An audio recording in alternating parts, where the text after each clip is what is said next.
going the other way and it wasn't working. Thank you. Make sure this is pointing towards you. Make sure mic's on one and on.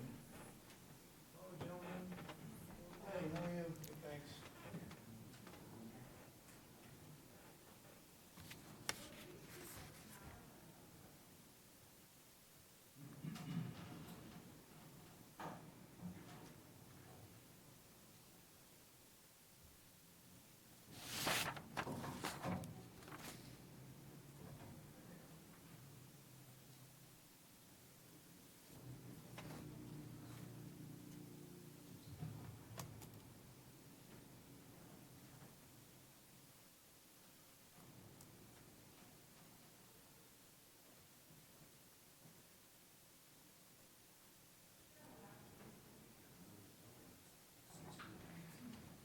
If you go to attendees over here, click on attendees, then you'll see hands come up quicker when somebody participates. I'll Over keep it here, there. it's just gonna be you and me over here. There's nobody presenting, right? Okay. Yeah. Cool.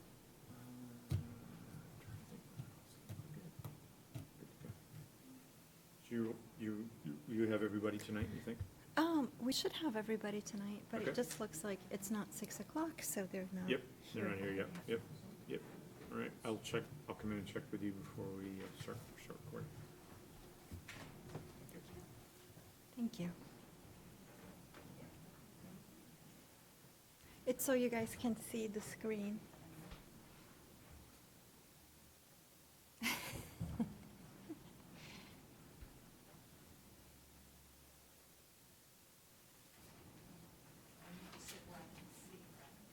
Yeah, yeah.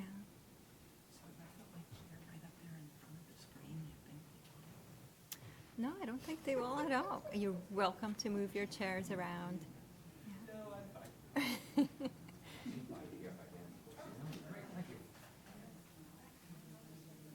There you go. No services.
Oh, sorry. It's just once people submit things. Was that you who sent it?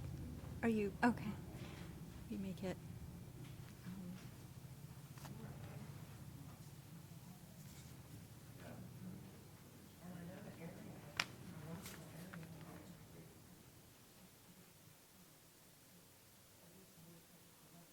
Excuse me? Oh, really? Still spaces here?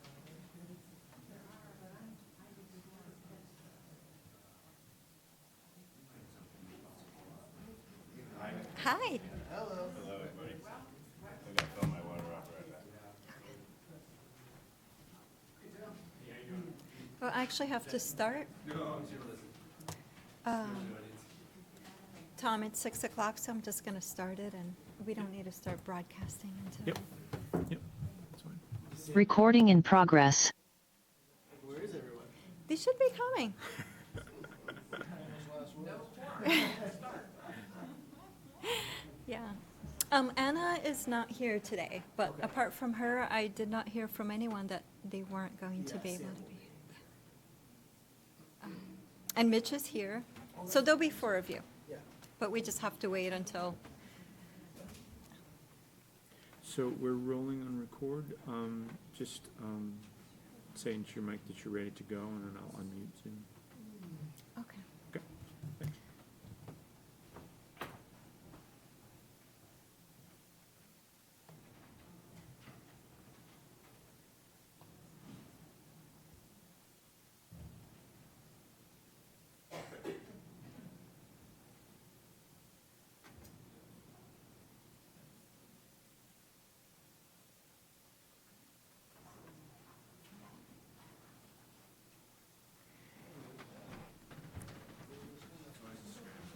I make dinner, there's nobody home. Get it on the table, everybody arrives. I know. I didn't get any either. It's money better.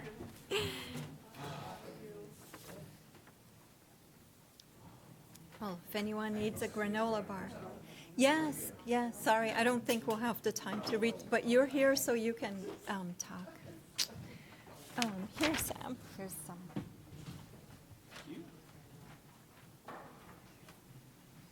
Oh, sorry, did I give you the wrong thing? Can you see that? There you go, sorry.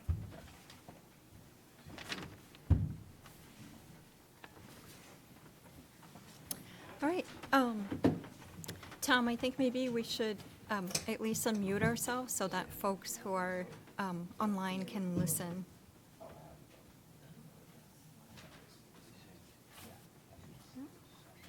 So, yeah, we are just waiting for one more member. Yeah, just facts. Yeah, this is what we recommend.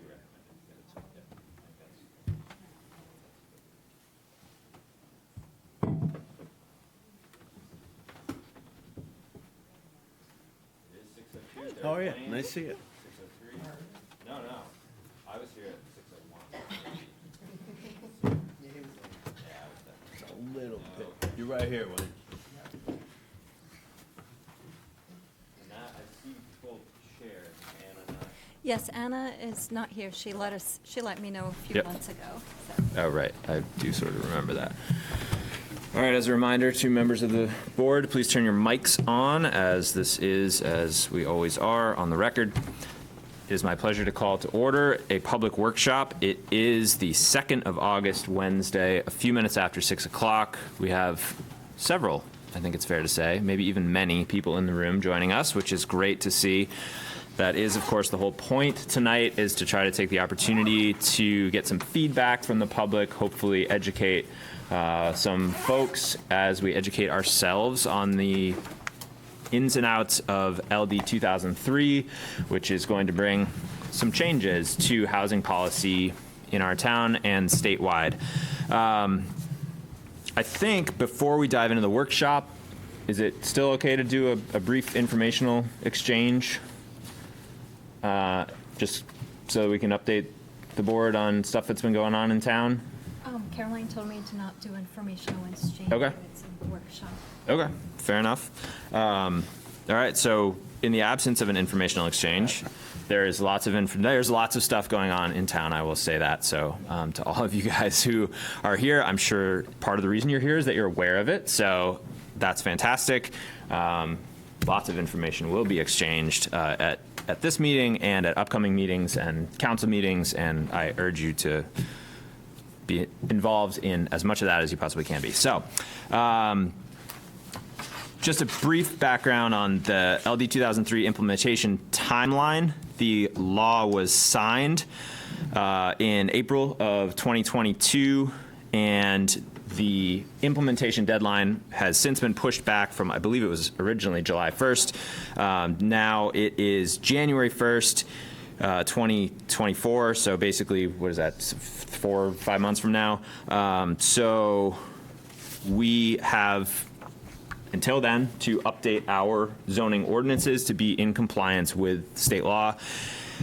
If we do not do that, then the state law basically preempts our rules. So that's why we're trying to get a little bit of a, doesn't feel like quite a head start, but at least we're starting the process, hopefully with enough time to get some feedback from the public, change our zoning to be in compliance, send it to legal review, get it back, vote on it as a board, at which point it will be recommended to the town council. There will be another opportunity, and this is the process for all amendments. Anything that comes before the board votes, makes a recommendation to the council, then the council has another public workshop, hears public input, has any discussion that they wish to have among themselves. Sometimes they recommend it back to us. In this case, with an implementation timeline, hopefully they don't do that. Hopefully we do a great job and they adopt it and we get this all done by January 1st, which now that I say it out loud, sounds like it's going to be a little bit tight, but hopefully we keep things moving, and especially the legal review. This is a complicated set of rules, and hopefully we can make it all happen. The reason that we are calling the public here tonight and looking for some feedback early in the process, we have talked about this a couple of times already as a board, as the rulemaking process has gone through its various stages. We started talking about it before the rulemaking was even complete, so we didn't really know what we were dealing with exactly. Now the rulemaking has been complete for, a couple of months, I think. We've had a little bit of time to digest it. We feel like it's a time to bring the public's voice into the discussion because there is some leeway, although the state statute will supersede existing zoning in certain situations, or in all situations. There are still some tools that we have available to us to sort of affect the implementation through changes that we can make to our existing zoning. I think the law allows for some of that, and there are always ways that we can tweak things to kind of bring about the types of development and the conservation of what we have in town where it is desirable. So that's hopefully why all of you are here. We will hold at least one public hearing, as I said, before, once everything is collated together. We have our legal review, we have our draft amendments. At that point, we will still have another public hearing, and we hope everyone here and more comes back to offer feedback, suggestions on what we come up with and what our legal team comes up with. Does that make sense? Do we have any questions on the process? All right. So, any questions from the board? No. Everybody gets it. That's good. We've gone over this a few times, even though this state statute is a little bit new to us in some ways. So, But just one comment. I think you're going to review the statute, right? yes. So, but I'm just saying, when you do that, is it possible to highlight the areas where there is leeway, or, because I think that's what we all have to think about, where we might make it actually even more lenient than the state statute, or work around the state statute. So, Yep. There are ways where there are places where I think it would be in the spirit of the state statute to be more permissive than the state, and there are opportunities without laying down my personal cards at this point. There may be opportunities to be more restrictive than the state statute in certain ways to, or at least sort of corral the the areas in which the state statute is applicable. So, because and some of that's going to happen in the update to the comprehensive plan too, which is another key part of this that we won't be talking about tonight, but that is a process that is getting underway. Basically now, the request for proposal just went out a week or so, 2 weeks ago, and that is a process that's going to be kicking into high gear over the next couple of months, and that will be an entirely separate opportunity for lots of public input in town.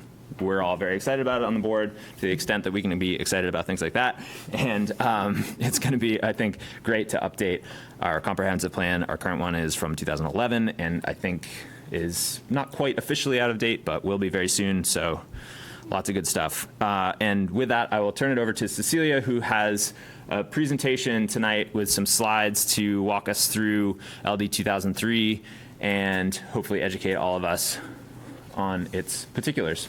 Yeah, so LD 2003 has a lot of different parts to it, so it can be a bit complicated. I'm going to walk through the different sections, focusing on these three main sections that mostly will affect our land use ordinance, that we're going to have to make amendments to comply with the state. And then after the presentation, we're going to open up for questions and answers, because many of you will have lots of questions, because it can be very complicated because there's so many things going on. And then after that, we were going to open up for a listening session, so that then you can give us, so if you want to try to reserve your questions that are related to LD 2003 for the question sections, and then after we're done with the questions, then you can present your opinions about housing in Freeport in general, just to try to keep it separate a little bit. Okay, so. All right, so LD 2003 it's basically the state reacting to the housing crisis that we have had throughout the state and the nation. I think we all have been hearing about how housing has become so unattainable for so many people. Could you have your microphone just a bit? Oh, sure. Is that possible? There, is that better? That is. Okay, let me move the mic a little bit closer here. I'll try to talk a little louder. Tom, can you hear me okay? Yeah, I think so. Okay. Checking your mic. Yeah, I think you're good to go. Okay. So a few years back, the state decided to look at why we're having housing crisis in Maine, and then the state formed a commission to look at barriers to housing. The commission came out with recommendations, and LD 2003 is the implementation of these recommendations. So it's an act to implement the recommendations for housing opportunities, and they studied zoning. So like I said, there's several different pieces to LD 2003. One of them has to do with mostly fair housing. This one is already in effect. It basically, in a nutshell, says that we have to comply with the Federal Fair Housing Act, which we have to anyways, the Maine Human Rights Act, and it also will look at statewide housing production. There's nothing right now we need to change that is major. We're working with the town attorneys to see if there's any language that might not be in compliance with that. But we're not envisioning any major changes to our ordinance resulting from this. It also clarifies that municipalities have the power to regulate short-term rentals. So a lot of communities are very concerned that people are going to, build additional units and then use them for short-term rentals. If that becomes a concern, Freeport already has a short-term rental ordinance. And if that does become a concern to the community, then instead of addressing it through our land use regulations, then we can address that through our short-term rental ordinance. And that's what I would advise you to do, to reach out to town council and ask them to make amendments to the short-term rental ordinance. And then there's these three last pieces that. Is it worth clarifying? May I interrupt for one?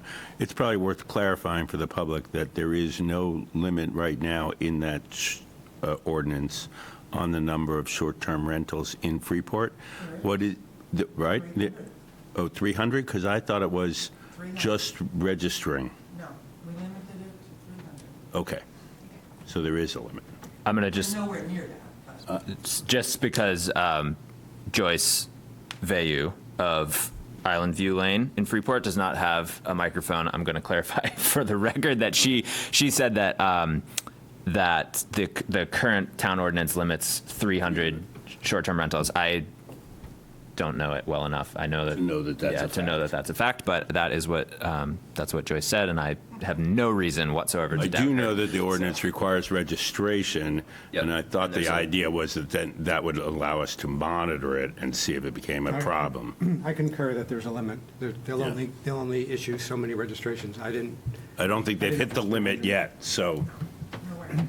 nowhere's near. Okay, go ahead.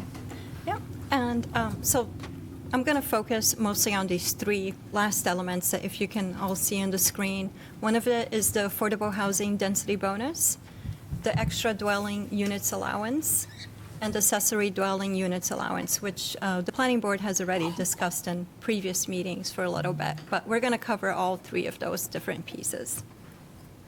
So before we dive in, I want you all to keep in mind a few things before you start thinking that anyone's just going to build a bunch of units everywhere. You know, there are some rules regarding that. So for instance, the towns are still going to be enforcing their shoreline zoning ordinance. We can still regulate how many square feet of land is needed for each dwelling units, apart from the accessory dwelling units, which we will talk about. So that's what it's called, the density requirements. So density requirements, if anyone is not familiar with that, means, you know, how much land you need per unit. The towns are still able to conduct site plan review or any other ordinance that we would do for other types of development that would require that. We can regulate the maximum size of accessory dwelling units. And that's something that is a policy decision for the town to make. And we'll be looking for your input for that. We could also be more permissive than what the state requires. And everyone's going to have to meet their water and wastewater requirements. So it's not going to be a free-for-all that's going to be contaminating our water. We're still going to require that. So let's start with the affordable housing density bonus. So the density bonus is a bonus of 2.5 times the base density in terms of units. So let's say, for example, that you're a developer and you have a 2-acre piece of land, and the town regulation requires 1 acre per unit. So in a normal development, you would only be able to put 2 units in your land. But if you build an affordable housing development, and there are strings attached, then you would be able to put 5 units, because 2 times 2.5 would equals 5. So that's the bonus. In addition to that, another advantage of building a affordable housing development is that the state requires that we lower our parking standards. So right now, you know, we have in many districts, we require, say, 2 parking spots for each unit. But the state is telling us that if somebody builds an affordable housing development, that the maximum we can require is 2 parking spots for every 3 units. So that's a significant reduction in our parking. So in order to be an affordable housing development, more than half of the units need to be affordable. So it needs to be 51% or more. Also, they need to be restricted so that they're affordable for at least 30 years. So that would be a deed restriction or covenant. It would have to be affordable for all that time. Now. Or rental. Yes. So the affordable housing density bonus does not apply anywhere in town. So you have to meet these 2 different criterias. One of them is that they're only allowed, or you're only able to take advantage of this in areas that already allow multifamily units. Plus, you know, you have to be either or in a designated growth area, which I'll show you on a map in a second, or served by water and sewer. Now, I want to point out that we just consulted with one of our town attorneys, and she's under the impression that I had understood it to be public water and sewer, but there might be a loophole where a developer is able to put that their own public or semi-public water and sewer and meet that criteria.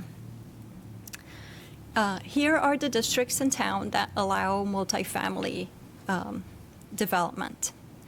I'm sorry, it's a little hard to see, but because our screen is horizontal and not vertical, and Freeport is shaped on we need the vertical setting. But if you can't see very well, it's mostly along Route 1, with the exception that you have the MDR 1 and 2, which is sort of near the coast and on top. Here's a list of the zoning districts that allow multifamily dwellings. But keep in mind that some of them are subject to, idiosyncrasies of every district. Some of them actually limit the number of units, and we still need to figure out with the town attorneys how we're going to deal with each one of those.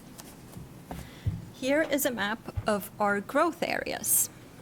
As you can see, it's most of the same zoning districts that allow multifamily dwellings, with the few exceptions, also are in our growth districts, which is how it should be, because we want to direct growth to the areas that we have identified in our comprehensive plan as areas that we want to grow.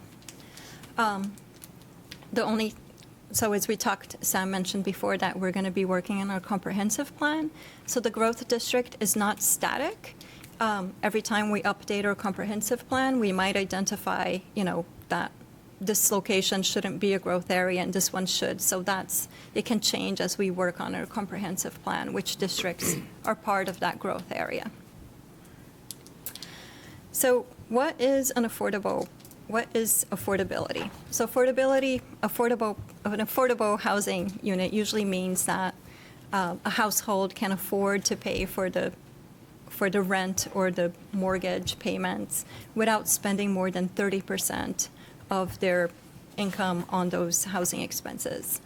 The state, for the purpose of LD 2003, in order to qualify for this, affordability would have to be measured, would be determined, it would be based on, people who make, for rental housing, 80% of the area median income, and for ownership, 120% of the area median income. So I just want to point out, and that's why I pulled out the HUD documentation on the area median income, is that I think a lot of people, when they think about affordable housing, they might think about low-income housing. And you probably can't see it very well from there, but our area median income is $112,000 or a little upwards of that. So that's for a family. Another thing that I'll point out too is oftentimes people are unaware, and there's this confusion. It's that it's not Freeport's median income, it's the Portland area median income, and that's how the median income is determined. So you might Google Freeport median income, and the number is going to be different than the area median income. And we go, for the purposes of the affordability definition, we go by the area median income. So here's like a very brief example of what a density bonus would look like. Like I mentioned, so we have a district, for instance, medium density B. Is multifamily allowed in that district? Yes. So if you weren't doing an affordable housing and you were meeting all other requirements, including subdivision, you would, say, for instance, be able to develop 8 units. Now, if you're doing this affordable housing unit development, you would multiply that by 2.5. So you'd have a total, instead of 8, you would get 20 units. If you're in the rural residential district, multifamily is not allowed. So you would only be able to, say, put, for example, 2 units. Are you going to get a density bonus, affordable housing density bonus? No, you're not, because you're not in a district that allows multifamily development. So you can't get that bonus on that district. And that district also, you wouldn't be able to put a multifamily there anyways. Here's an example of how the parking requirements would work. So say you have, usually on the MDB district, we would require 2 parking spaces for each unit. Now, because of LD 2003, if somebody does an affordable housing development, we can only require 2 parking spots for every 3 dwelling units. So instead of you putting 20 or 40 parking spots, now you're only required to put 13. And it's a town policy to decide whether they want to round it up or round it down. So, like I mentioned in the beginning, there's things that the town can still enforce. So any of these developments will still have to comply with zoning setbacks and all other standards, including height. If you're in design review, any other rule that would regard that's not the density bonus or the parking reduction would apply. So shoreline zoning, wastewater, water, subdivision, site plan. Also, a lot of people might not realize this, but a lot of land has deed restrictions saying that you can't have more than one unit there. So, that would take precedence over anything. So that would be a private agreement in your deed, and you wouldn't be able to develop that. LD 2003 is not going to annihilate any kind of deed restrictions that might already exist in land. Right, so that was the affordable housing density bonus. So another big part of LD 2003, and perhaps even, I would say, one of the most confusing ones, is this extra dwelling units allowance. So this applies to anywhere where housing is allowed. So this map I'm showing, the gray areas are areas where housing is allowed, which is most of the town. We allow housing except for a few industrial areas and the resource protection area. I want you to keep in mind that the density requirements are still applicable. So keep that in mind as we walk through these. And I don't know if any of you were able to look at that state guide. It has good resources explaining that, and I can get you a copy if you don't have one. So for the extra dwelling units allowances, you're able to put, if the lot is vacant, you would be able, that means there's no houses there already, and it's not in a designated growth area, you would be able to put 2 houses in it, as long as you have enough land per unit. If you are in a growth district, then you would be able to put 4 houses in the lot, as long as you have enough land to do that. If there's an existing house, whether it's in a growth area or not, then you could put up to 2 additional houses on it, 1 attached and 1 detached. So this is kind of like the big part of LD 2003.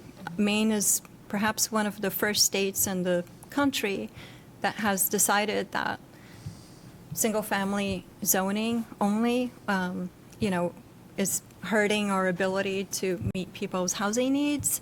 So basically, it's kind of the way of the state to eliminate single-family zoning. Freeport doesn't really have this practice so much, but a lot of towns will have areas where you can only put 1 house in very big lots. We have a lot more flexibility, but this will affect towns that have that kind of zoning.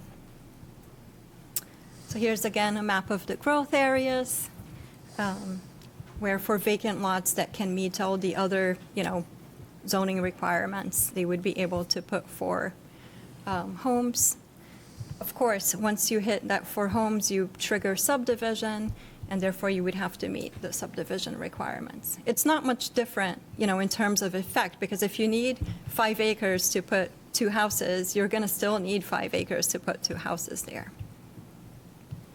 What LD 2003 basically says, and I don't think Freeport does this, but some towns would have done this.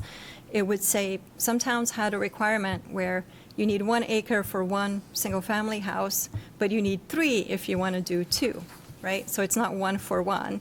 So LD 2003 says that we can't do that. So if the requirement is 1 acre for 1 house, then we can require 2 acres for 2 houses, and so forth and so on. So this is from the state guide, and it's sort of like a visual way of explaining that.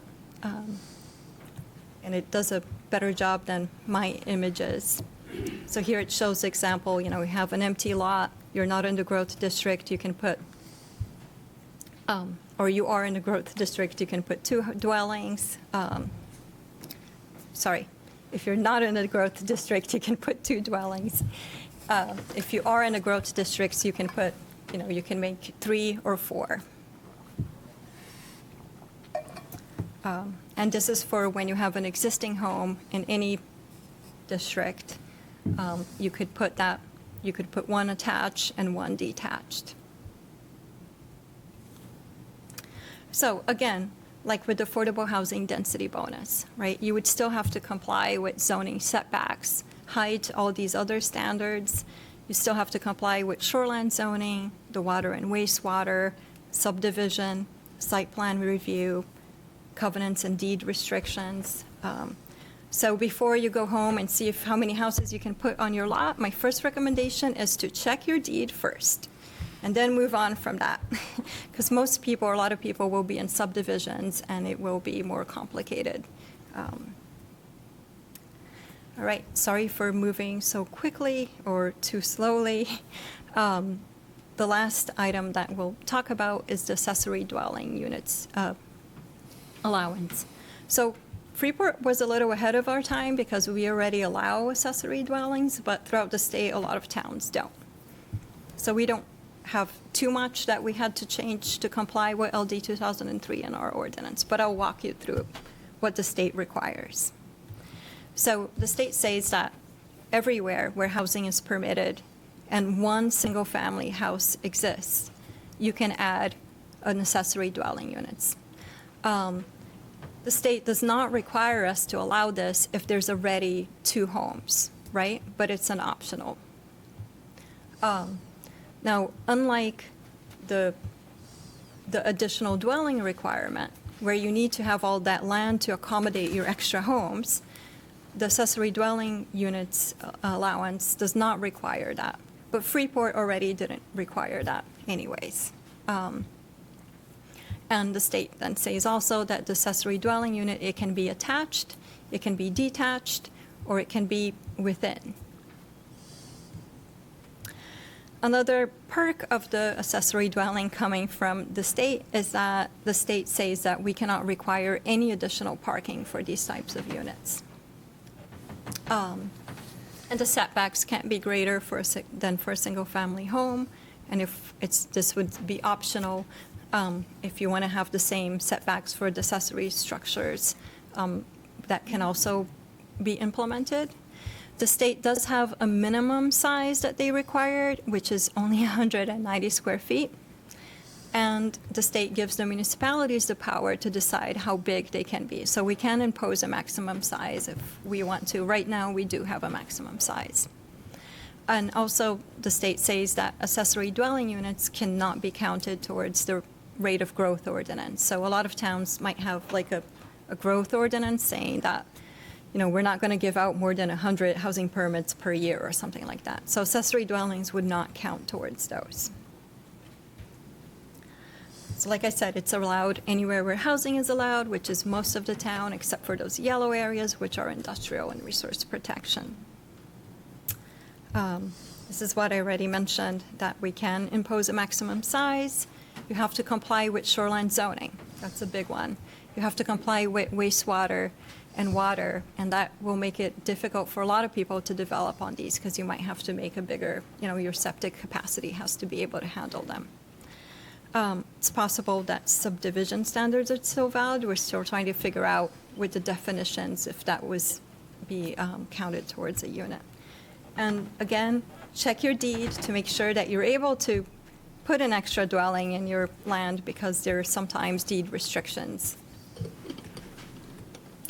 Okay, and I know that was a lot, and if your head isn't spinning yet, then you might have not been paying attention, and we can open up for questions now. For those of you who are on Zoom,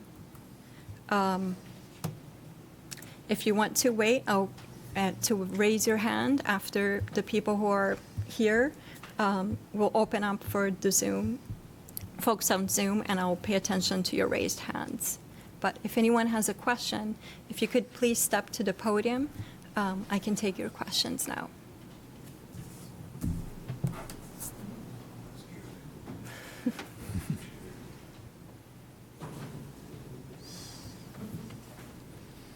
What's the size gonna be? Like, if I put a garage next to my house, can I put an apartment above it? What is it? Do you know what the size is by chance? So I think the planning board, are you talking about the maximum size? Yes. Right, because right now it's that 40%, right? For accessory dwelling, is that what you're talking about? 40% of the home? Yeah, So if I build a garage and I put an apartment above the garage, the maximum. maximum can be 40% of my home. That's the current rule that we have on the books right now. Okay. And we are looking to making changes to that to make it a little bit more easier or more flexible.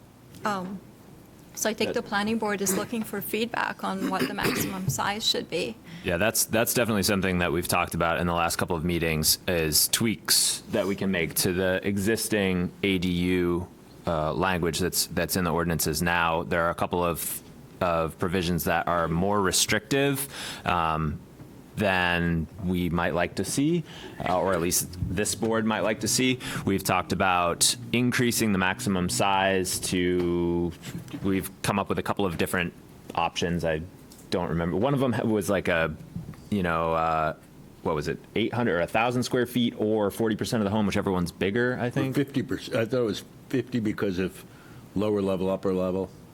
Okay, Small yeah. home. Anyway, that's one of the things we're trying to figure out Yeah. is, should it be bigger? Trying to figure out the right balance without there. it being too big. We've also talked about eliminating the current, owner occupied. There's a provision that says that accessory dwelling units have to be, well, either the accessory dwelling unit or the primary residence on the home has to be occupied. Basically, you can't have an accessory dwelling unit and then nobody who owns the whole parcel is living there. So that's something that is currently on the books. We think it's unenforceable. We've received confirmation from the code enforcement officer, I believe, that it is basically unenforceable given everything else. I mean, it would be a huge hit. It would Somebody we'd puts need to an hire a new person. accessory dwelling unit in and then has to move away for some reason, and then suddenly they have to, so that's. So we'd like to, this board, I think, has talked at length about getting rid of that. And then the last one that comes to mind, this is just me off the cuff here, but the last one that comes to mind is eliminating the existing rule that, Andrew, what is it, 150 feet, 75 feet? It was 50. 50 feet. There's an existing rule that says that an accessory dwelling unit has to be within 50 feet of the primary dwelling, and we would like to get rid of that. Yeah. Basically, if it's on the lot and it's in the setbacks. Right, yes. Of course, with any of these changes, other zoning, setbacks and well, not density with ADUs, but setbacks still apply, building height restrictions, those sorts of things still apply. Yeah. Yeah. Thank you. Does that answer your question? Come on, you can ask your And questions. septic, I mean, worth mentioning that septic is, we've talked about how can we encourage this, because it's good for homeowners and good for housing. Septic is often the limiting factor, because you do need a new septic. Is there also is there an existing restriction on bedrooms? Doesn't it say one? Yes, one Yes. bedroom. So currently, ADUs are limited to one bedroom in Freeport, and that's another thing we've talked about maybe changing to Two. say two, yep, 2 bedrooms. But of course, if you have a 3-bedroom house, most folks with most houses, let's say, don't have 5-bedroom septics. There's plenty of them out there, but in general, a 5-bedroom septic is a pretty big septic for a typical house. So if you have a 3-bedroom house and you're looking at adding 2 additional bedrooms through an ADU, then you may need to think about septic upgrades, which obviously comes with additional costs. So, Yeah. something to think about. We've been talking about ADUs for a while because it's such an easy way of, helping people age in place or be able to have their kids move in and be able to afford to live nearby. Sam, can you hold? I noticed you had the AARP booklet. If anyone wants to Find it. learn more about it, I can make Oh, yeah. you a copy. But the AARP is heavily involved in promoting them. This is a great sort of informational booklet that Cecilia found for us. The AARP is, I think it's fair to say, heavily in favor of ADUs. So this definitely has that editorial slant to it, but it's got some great graphics. I think you borrowed some of them maybe for that presentation. You might notice some of them, and then there's some really good information about the ways in which we might be able to encourage ADUs to fit in with their surroundings in the design review district, or, those design standards aren't going to apply to most of the town, but there are places where they will. So anyway, go check that out because there's lots of good information in there. Hi. Ms. Vayu. Could you identify yourself? Sorry, we didn't have the first questioner, but that is sort of general. William Cash. All right, so the first question was from William Cash. The second one is from? Joyce Bayou from the Flying Point area. And I'm a novice at all this, so please, you talk about ADUs, and I understand they can be attached inside or detached. They have bedrooms, they have kitchens, bathrooms, bedrooms, et cetera. So what's the difference between that and a second dwelling if it's detached? That's a really good question, Joyce. So for the purposes of LD 2003, it's really up to the municipalities to say how you decide, right? A lot of municipalities usually have like a size limit on them. You know, they're usually smaller than the primary house. Even like throughout the country, you know, you might see something, I think Yarmouth's decided to go to up to 1,000 square feet.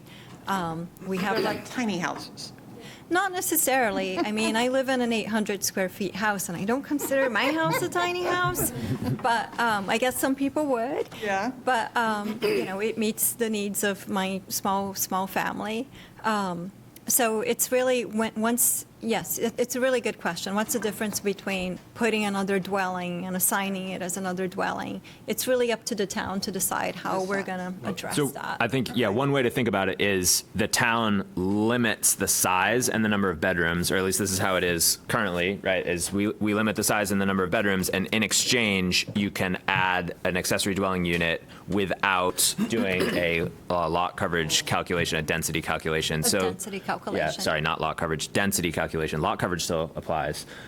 So, you know, for example, on my tiny lot in the V1 district, I have, just for round numbers, a 10,000 square foot lot. So I could add an accessory dwelling unit without having to do a density calculation, which would prevent me from, I think I can add one more unit, but not two. But if under the LD 2003, it's possible that I could That is the big boost difference, that, yeah, right? boost that with adding an additional That was unit. my next question, though, because of the density requirement and the dwelling unit density changing to 2.5 times what's currently allowed in that zone, does that include the number of ADUs? So the affordable housing density bonus is different than the ADU. It's usually for when somebody would, I guess, you know, you would say if you're doing 2.5, you're probably going to do a multifamily, and ADUs do not apply to multifamilies.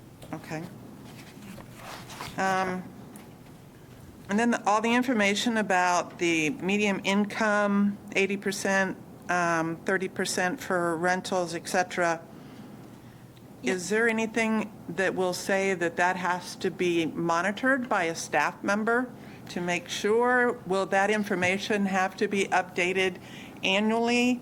And will you have to then go to the owner to To make enforce sure it? that they're not charging too much, or that they decrease or increase their rental cost, Yeah, no, et that's cetera, et cetera? That's a really good question, Joyce. So just to clarify, it's the 30% is not, the 30% is the maximum Right. rent allowed. The 80%, 120%, that's how much money people can make of the area. So they're like two different things. But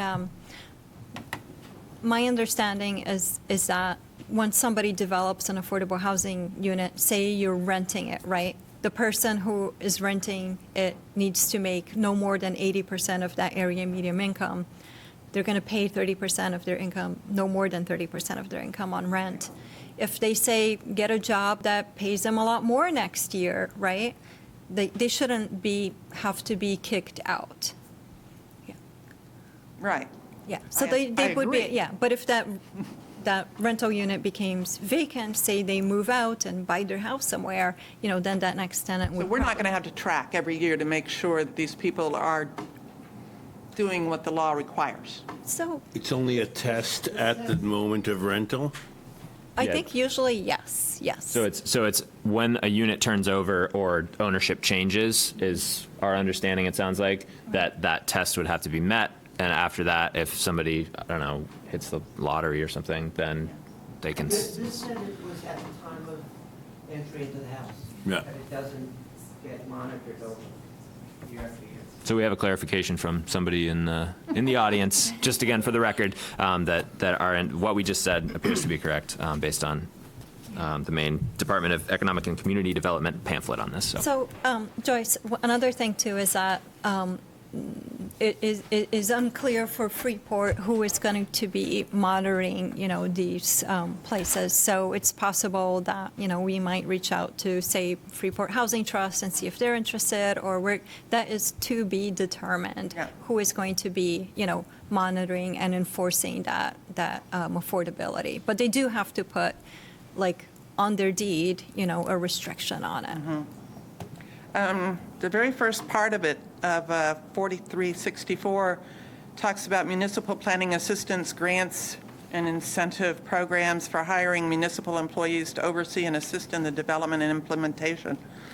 I would hope that Freeport is looking into that grant. Yeah, so there is a municipal grant that it's only up to, I think, $10,000, and I think a lot of it will go towards our attorney's fees for, revising our ordinance to make sure that the amendments we're making are in compliance, because there's going to be a lot of amendments in our zoning ordinance and possibly subdivision ordinance and potentially shoreline zoning It ordinance. did not have that $10,000 thing in the statutes. There was a second one, Department of Economic and Community Development, that had a $25,000 municipal incentive for each year participating in the program. So I would hope that we're going for the $25,000 for each year also. Yeah, sorry, where is that, Joyce? As information comes out, we can talk later too, and we'll definitely be looking to see our different grants.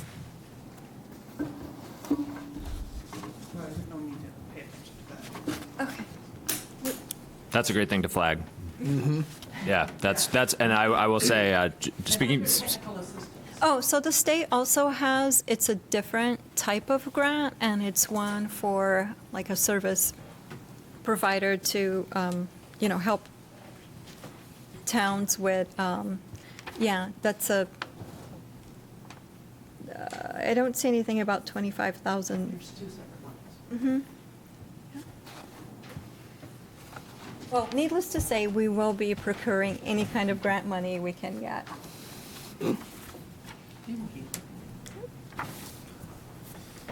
Yeah. Hi. Hello. Is this That on? mic is, that mic is great. Yep. Gotcha. My name is Sue Jones. I've been a resident for, 20 of the last 25 years. I'm renting now, but would like to actually own again in Freeport. And as you know, the market is very tight. Is there any room in this effort to be able to create opportunities for ownership for people that want to live in town? It seems like this is 100% aimed purposely for rentals, but there's many of us who are very interested in ownership. Other than maybe condominiumizing through, some sort of co-ownership of the land or something, I'm just wondering, are there other opportunities for new residents or old residents? Yeah, can you clarify what you mean with this is just for rentals? Because there's nothing, apart from, Are there maybe I misunderstood. Yeah, sure. Can people actually, if a property, say an ADU or the additional property, can those be sold? She's saying, can an additional unit be, it can't, right? You can't split off that additional unit, no. Not unless Right. it's a condo. And so yeah. therefore, that's what I'm asking is, Yep. as you're going through this discussion and planning purpose, could you also think about ways in which we could have smaller lot sizes or create ways in which people can own the house and maybe lease the land or own them both in fee in the future? Because I think there's many of us who want an investment ourselves and are sort of out of the market can't even find a place actually in town. From my own experience, it's been almost 4 years. So I think you're looking at a segment in need, but there's also another segment of us that really want to buy. Yeah. I guess theoretically, if the lot was sufficiently large, an owner can subdivide the property and create another dwelling unit and then sell it as an independent property. And Wayne, if they do that, though, will they be limited to the 2-acre minimum at that point? And that's where I'm asking is, could we explore that 2-acre minimum and have higher density districts potentially? Yeah, of course. I mean, just that, that would have to be addressed in the comp plan. The comp plan is just out for bid to have a consultant come and start a process that will involve a lot of public input.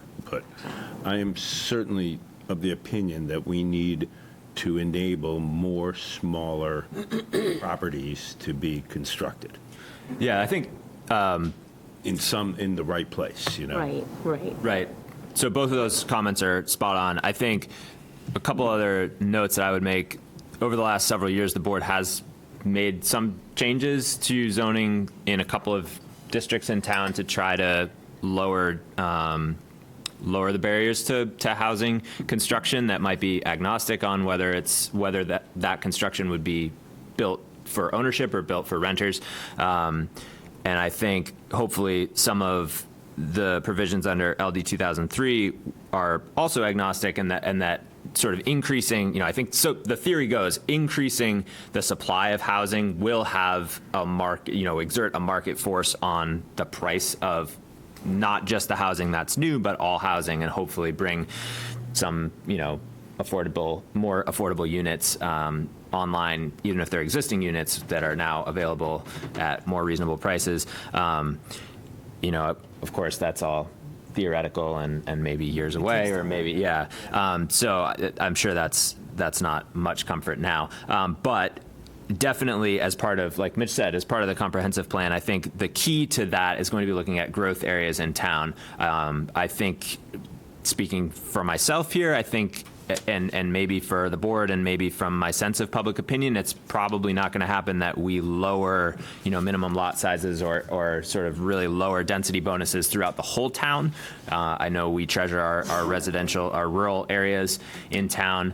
Of course, there are ways through subdivisions that we can get more density in certain parts of the rural areas, or certain parcels, I should say, of the rural areas. But identifying the key growth areas and going after those areas, I think, is going to be a key part of what we do over the next 6 to 12 months, say, just to throw out a rough timeline. And yeah, I think there is some momentum in town to try to find ways to reduce those barriers and build units for all kinds of inhabitants. Does that make sense?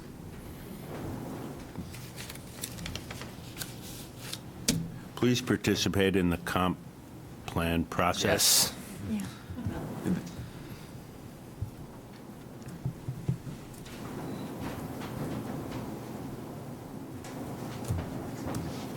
And right now, I know there's 3 people on Zoom. I'm trying to get through the questions about LD 2003 and then open up for general comments that are not related specifically to the LD 2003 information we just presented.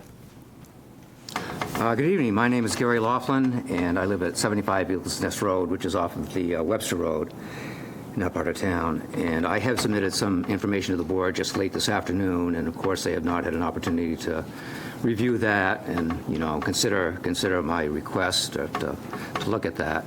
But I did want to try to clear up couple things in my mind. Does this ADU opportunity allow you to allow 2 additional ADUs to a given piece of property? LD 2003 says that the town. I'm sorry. LD 2003 says the town is allowed to do that, but it's not required. Right. So we're only required to allow them as we currently allow them, which is if there's a single-family home. Has If the we town start had- allowing them for when there's, a 2-family already there, then you're kind of creating much more housing than was envisioned. But So is the town considering that at this point? Are you guys considering that at this point, or? We're here in this room for exactly this purpose. You which think is, we should? Yeah, which is to hear your thoughts on it. Well, yes, I do, of course, so I'm really getting ahead of myself then at this point, am I not? For you, your deliberations have not gotten to that point No, to but date for. we as we update the zoning for LD 2003, we're trying to take advantage of that opportunity to Oh, that's incorporate other, because this is a process going through, there's public hearings and there's votes and there's legal review. We want to do this as efficiently as we can, like we try to do, everything, I guess, as efficiently as we can, as hard as that is. So that's, we're more than happy to hear these kinds of thoughts now. We don't need to. Oh, that's we don't great. need to wait. So It's wonderful that you have that kind of an opening, Yep. opening to that. That's super. So my other question was about pre-existing structures and, the ability to add, because they're exempted from the rules and regulations of LD 2003, which makes it, in some ways, makes it more difficult, but in other ways gives you more opportunity to set higher limits, like acreage limits and that sort of thing, in order to consider approving that type of an additional ADU. Can you clarify that I'm question? not sure I please? understood. I'm sorry, Can you clarify that question? I'm not sure I understood your question. Can you please clarify that? Yeah, my question, well, the requirements for LD 2003 require that you can only demand so much extra acreage to allow an ADU. No, LD 2003 is, the density requirements do not apply to an ADU. But I thought you couldn't have one with, if you were in an area where you had 10,000 square feet, you couldn't demand 30,000 square feet That's to be allowed for. That's for the additional dwelling requirement. Is that right? So there's two rules. The one about the ADUs, right now, we allow one throughout Right. the town. We could consider adding two, Right. allowing two, and right now, there's a 40% limit on that. We're playing with that limit. I see. The second, in the other provision, if you have one house on a lot, and the lot is large enough to have two houses, you may build two houses. I see. And if you have an existing house, but you can't build four houses, even if it's big enough for four houses, under this rule, if you have an existing house. But if there were no houses on the lot, and the lot were large enough to have four houses. And you're in a growth zone. And you're in a growth zone, right, then you could, and so if there's 1 acre zoning, you'd need a 4 acre lot to do that. And Okay. you have to meet the subdivision requirements. Thank you for clarifying that. I appreciate that. That's helpful. So and this is exactly why this can be really confusing, is there is this difference between what is an additional dwelling unit versus an accessory dwelling unit, and why the sort of the technical difference between how the town defines those can be tricky to wrap heads around. So in our sort of scenario here, where say we have a 2 acre lot, we have an existing unit, say just for round numbers, there's a 1 acre per dwelling unit density.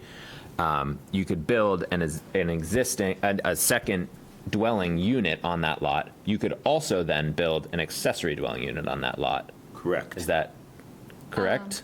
The moment that lot does not contain just a single-family just a single-family house on it, then it's under LD 2003, it's not eligible to getting the accessory Gotcha. Okay, so you can't. dwelling Yeah, so unit. you can't add both of those things. Okay, that's Would right. Freeport Unless you're in a zone- growth area. Well, your goal is, what's your situation? Well, my situation is that I have an existing residence, which I exist, and an apartment over the garage. You do have one now. Yes, yes. And I have an extra existing dwelling on the property that is made up of 2 hotel rooms, as it was built for a bed and breakfast. And my request is to try to take out one of those bathrooms and put in a kitchen, so my wife and I will have an opportunity to stay on our property when our situation gets to such that we need 1-floor living and a handicapped accessible area, at which neither of these 2 structures at this point provide to us. So you want to convert your 2-unit into a 1-unit accessory dwelling on top of the one you have over the garage? Well, it's two hotel rooms, so it's not considered, it's not considered a dwelling unit at this point, although it's permitted for a commercial kitchen in the basement. So it's kind of a confusing issue. It's an interesting and different type of property. And I've tried to make it fairly... On the property. I'm sorry? Your goal there was 3 units on. Yes, it is. Yes, it is. Yeah. And the property's not big enough for 2. Oh, Well, it's over 50 acres, so it's a large property, piece of property. but once, if he put a second dwelling unit on it, he could not put an ADU Right, because, on either one, under Freeport law, Freeport? right, because the ordinances? ADU is only for when you have a single-family house. Why don't you just call it a bed and breakfast? I'm sorry? Why don't you just call it a bed and breakfast? Well, I tried to go through the regular process, and do it right. I, contacted the code enforcement officer and see if I needed a permit. That's just what I was thinking. And I was really surprised to find that, I was kind of thinking that I could just go ahead with that anyway because of what the setup was. And also, I now understand, although I haven't rented these hotel rooms during our entire time here, I understand that I can't because I can't rent them out as an Airbnb because they, in fact, do not have a kitchen. So that building is basically rendered useless at this point except for storage, from what I can gather. I saw that you wrote that in your letter, but I don't think Airbnbs need kitchens to be permitted in Freeport. Sorry.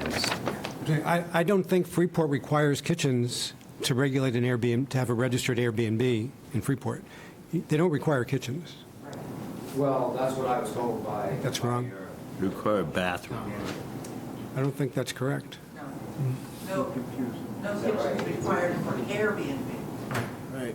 I want to be careful here Yeah. with getting too far into the weeds, Yeah. We're too far getting into a little- particulars of any one property. I sit down with this But but I think you're quite a bit of information from me. yeah, and I think that sort of situation, and this is exactly again why we invited the public here and why we want to continue to hear from the public throughout this process is so that we can take these sorts of situations. Every situation is unique, but we want to try to address concerns as we go through this process to the extent that we're able. So I think those are exactly the kinds of things that we want to keep in mind as we update the zoning.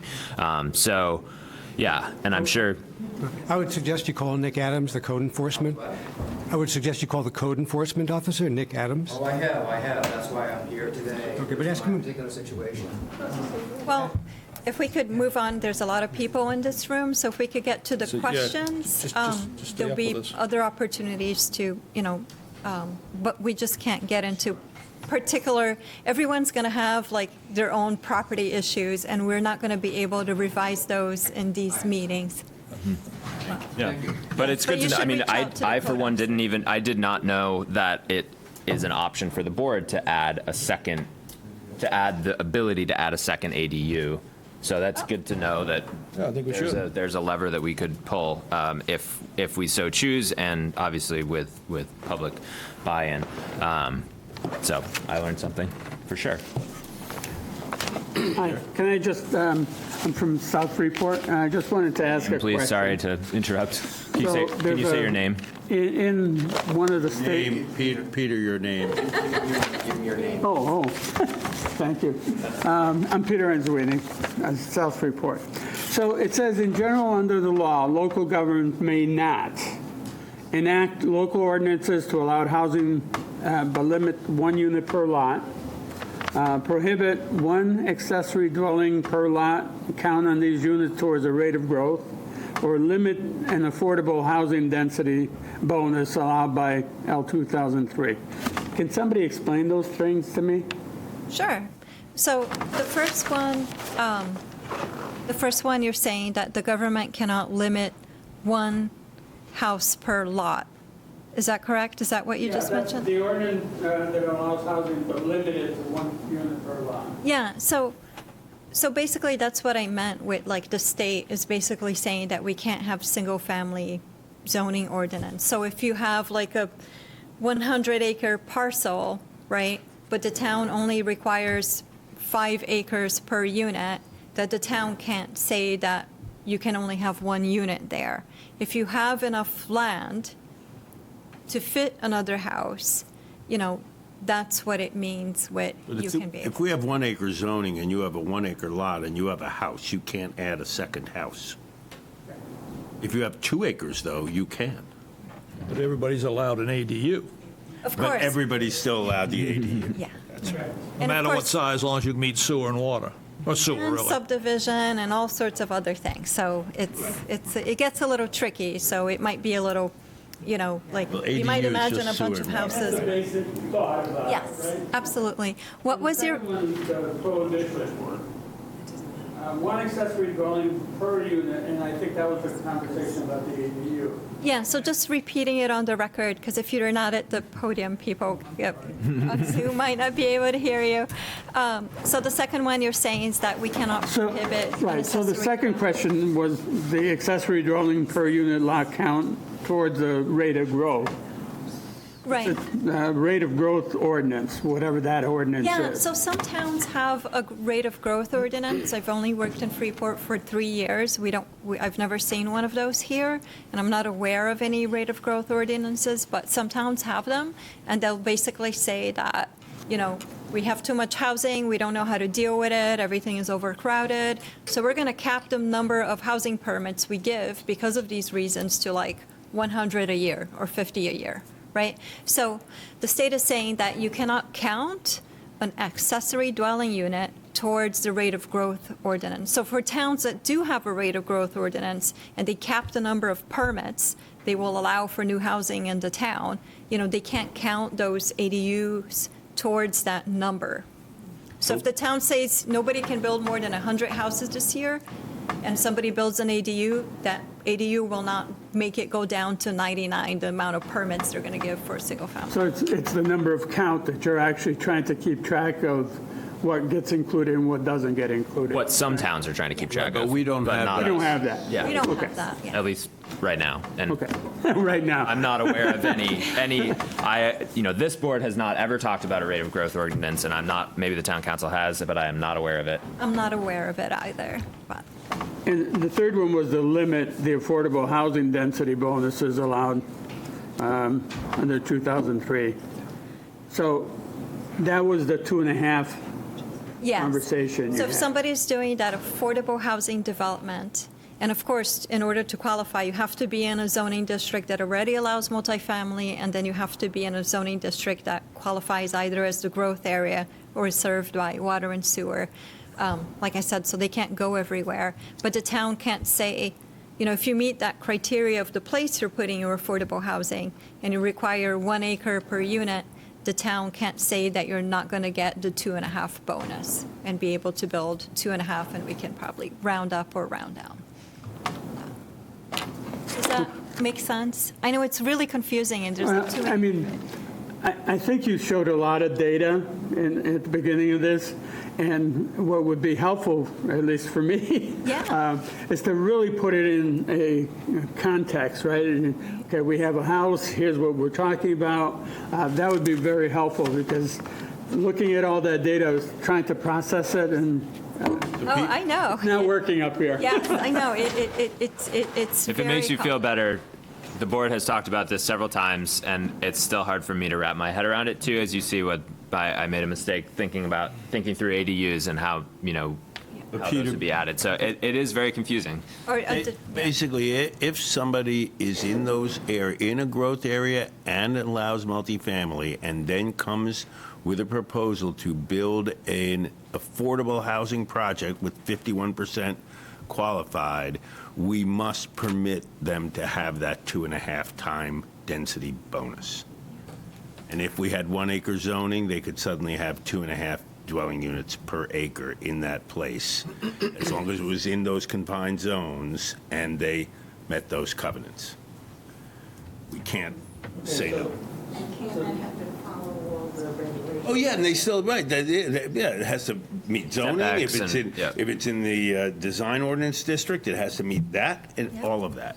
Subdivision. Subdivision, all of that.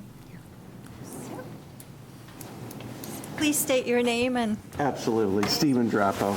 Just want to thank the members of the board for hosting this evening and opening up this discussion.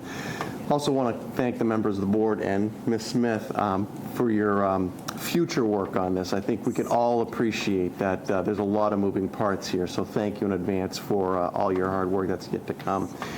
I'd just like to submit one idea for your consideration in these future discussions. Would you kindly consider mobile ADUs, such as tiny homes? Okay, tiny homes are built on 3-axle chassis right now, okay, 3-axle trailers. And if someone has the existing leaching bed to tie in, they would tie in and they would bring electricity to unit, okay? So everything would be in full compliance. But having a mobile unit would allow that person to remove that unit in the future if they decided to. So I just submit that just for your consideration moving forward, that tiny homes are all-inclusive ADUs. You just have to bring electricity to them, and you just have to tie them into a septic. Provided all of those tie-ins are accessible. Acceptable. Exactly, acceptable. Thank you, Mitch. I just ask for your consideration to allow tiny homes that are portable so that they can be removed in the future in case the homeowner decides to do that in the future. Do we know anything about whether that's addressed in any way? Well, I think the thing that immediately comes to mind, and this is totally off the cuff and may or may not be accurate, but the thing that comes to mind for me is what the technical difference between a mobile ADU and like where the line is basically between a mobile ADU and an RV, like a trailer, a tow behind, I forget what they're called, travel trailer. I think there's maybe? fire standards, so there's so there, insulation and fire standards. Absolutely. So there are differences. Yeah, correct. And so I think it's just sort of figuring out what those differences are and then making sure that the zoning, because there are places in town where you can't have an RV parked on your property, right, indefinitely, and so or a mobile home for that matter. So those sorts of things would need to be addressed through zoning if we were going to pursue this. That's without making a judgment on whether or not. I think it's difficult because it's really considered personal property because it can be moved and not real estate. And so that's where difficulties come into play, like assessment, right? If you construct an accessory dwelling unit, then your assessment will probably go up, right, increasing square footage. But if it's personal property, it's... But it is a self-contained home in the same respect. So I do understand, and that is a good point. Yeah. Maybe the assessing department can factor that in, such as with a bill of sale or things like that. But that's a good point. But anyway, thank you in advance for all the work that you guys have ahead of you. It's appreciated. And yes, sir. For me, the first question is whether there's any existing ordinance in Freeport or in LD 2003 that would prohibit a mobile ADU. And So I have flagged this for myself to look at our mobile home ordinance and definitions. I think the issue is that one of our definitions, it says that you cannot have something on wheels. It's not that tiny homes are prohibited if you put it on a foundation. There's building codes for that.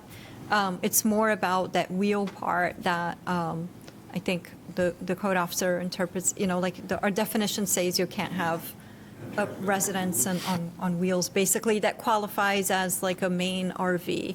So there's kind of like this gray area and it has to do, I think, a lot with how they're constructed. Thank you, Ms. Smith. I think that there are some provisions already which separate an RV from a mobile home from a tiny home. Okay, so I would encourage the board to explore that a little bit. I don't think none of my comments this evening has advocated for an RV or a mobile home. Understood. Specifically for these relatively new design concepts that are fully enclosed ADUs.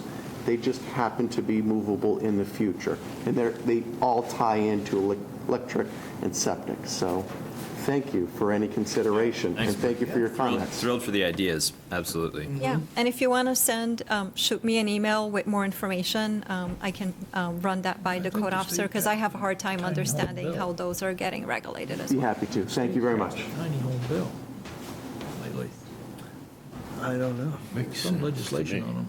Really? I think so. I'm not surprised because they're really Popping up, starting. yeah.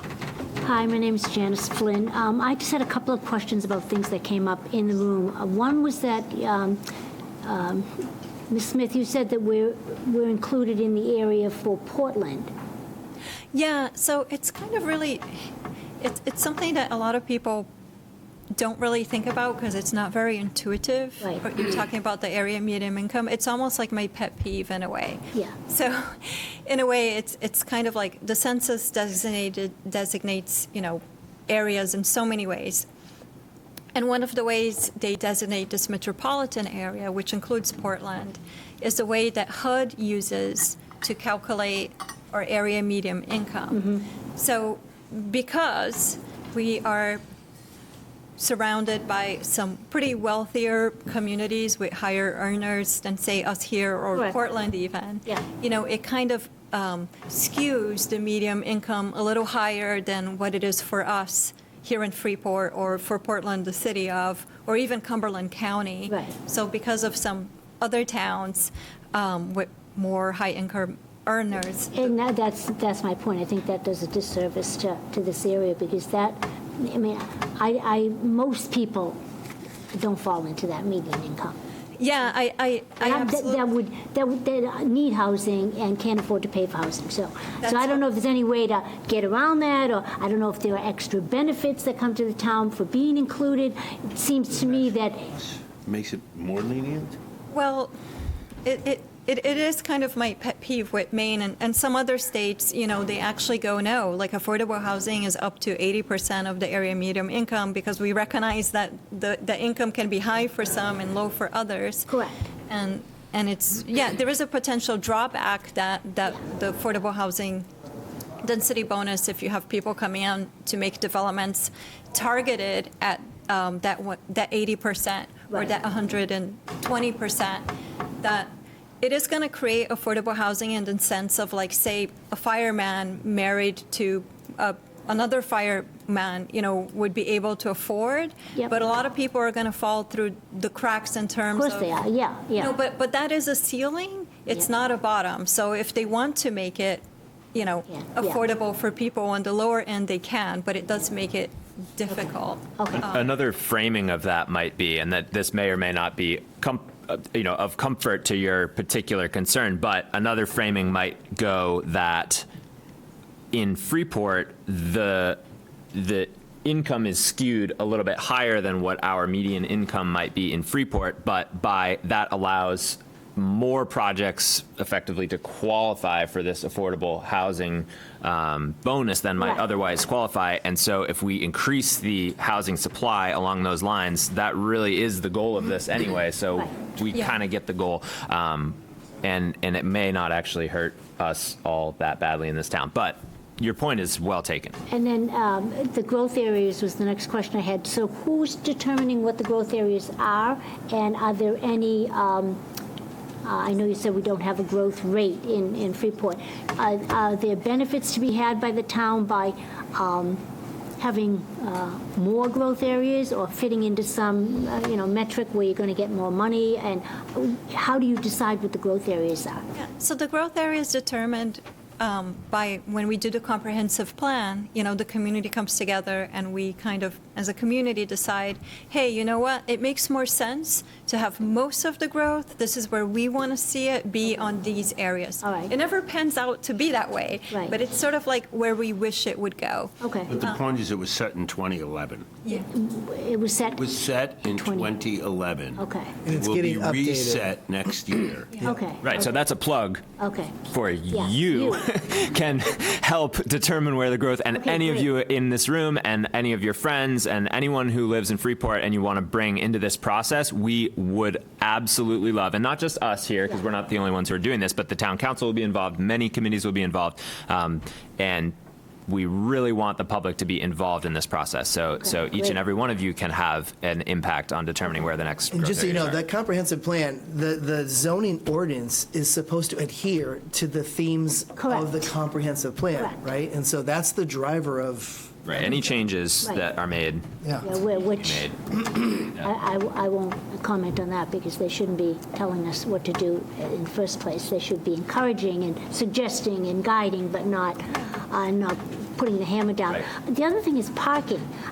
It's mind-boggling to me that parking is always the thing that gets cut out. I don't know if it's a cost thing. It seems to me that if you're putting in more units, you can't just do away with parking because everyone drives. You don't have any public transportation. So I'm mystified why they always, you're encouraging people to put more units in, and you're telling them they don't have to have as many parking spaces. That doesn't make sense to me. And I see it done every time there's something new planned. It's like, oh, but you only need, 2 spaces instead of 3 when you've got, are they costly? Do they take up space? What's the motivation? Yeah, so parking does take up a lot of space, especially in areas that the land is more valuable, like near Right. downtowns. So it is very costly to develop parking.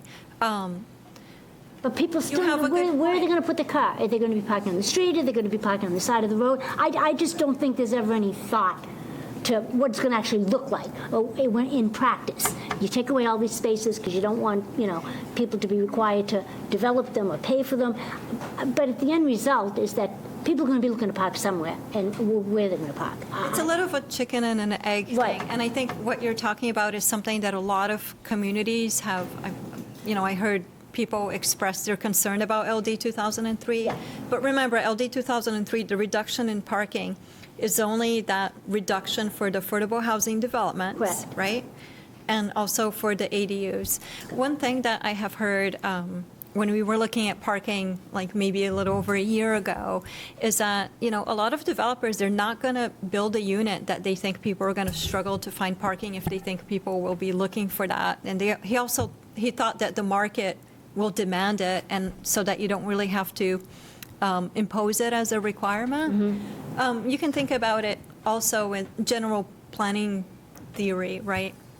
Parking takes a lot of spaces. It does, I know. Back in the day, in the 40s and beyond, when towns used to be walkable, we didn't have all this parking, and we survived. Yeah.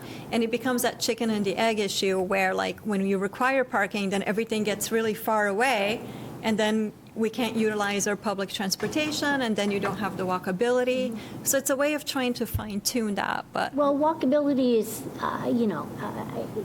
depends on whether or not you can actually. Most people here, I don't know a lot of people that don't drive. yeah. I mean, so you have to, you can only go so far. Walkability only goes so far. And with the weather, it's the same thing. My last question was on single family. You said something at the beginning where, we don't need single family homes anymore, or they're not. You said something general like that. There's no intention to do away with single family homes, correct? No, so I don't mean like that we don't need, I hope you didn't understand me to say that we don't need single-family homes anymore.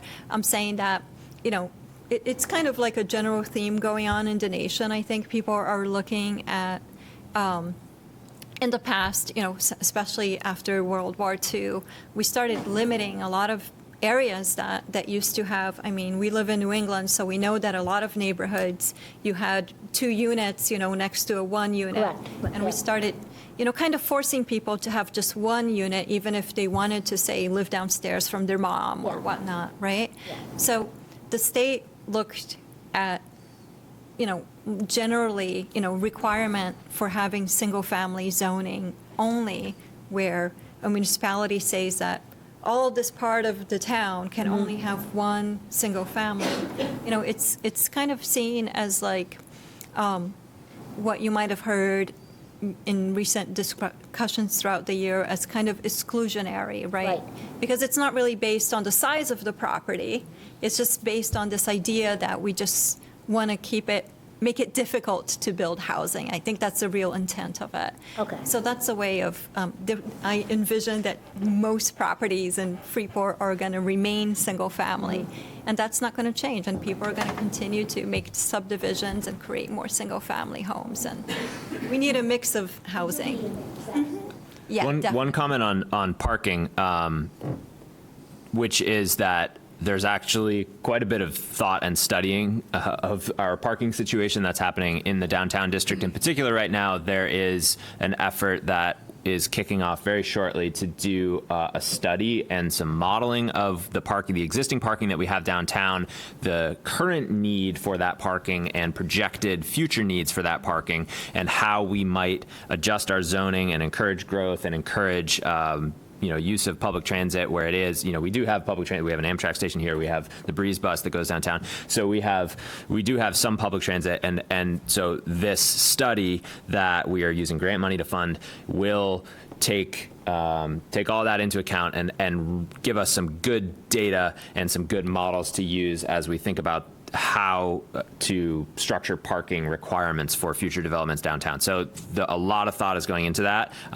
and for one, I'm really excited to get that data, see those models, and actually have that study to look at as we go into the future. Because we do spend a lot of time talking about parking, and it's often sort of a theoretical thing. And there is, I think, in planning nationwide, generally a move toward lowering parking requirements, particularly in dense areas. Yeah, and one reason for that is, the context that parking often comes up is what's going to encourage new development and more housing, which is, the whole thing we're trying to do here. And excessive parking requirements is one of the things that inhibits development and the creation of new housing. So that's the context that we often discuss it within. It doesn't mean it's not needed. No, there's some amount is needed, obviously, but it's a balance, yeah. Right, and so that study I was talking about, that one of the chief goals is to identify. I think Brett left, right? Brett, yeah. So Brett Richardson, who is FEDC. FEDC executive director, right? He's in charge. He does a great job. One of the chief goals of that study is to identify that tipping point where we have the parking that we need, but we don't have too much parking, and even more, we're not requiring development to include parking spaces, which, so what was it, $60,000 a spot, I think, for structured parking, that can add. So if you think about, that can add 60,000, or if there's two required for a dwelling unit, $120,000 could be added to the cost of a dwelling unit if that development requires building like a parking garage or something as part of it. So we're talking about potentially a lot of money. So these are consequential decisions. So anyway, sorry for the digression. Other thoughts or questions from the public? Yeah. Do we have any more questions before we open up for people on Zoom?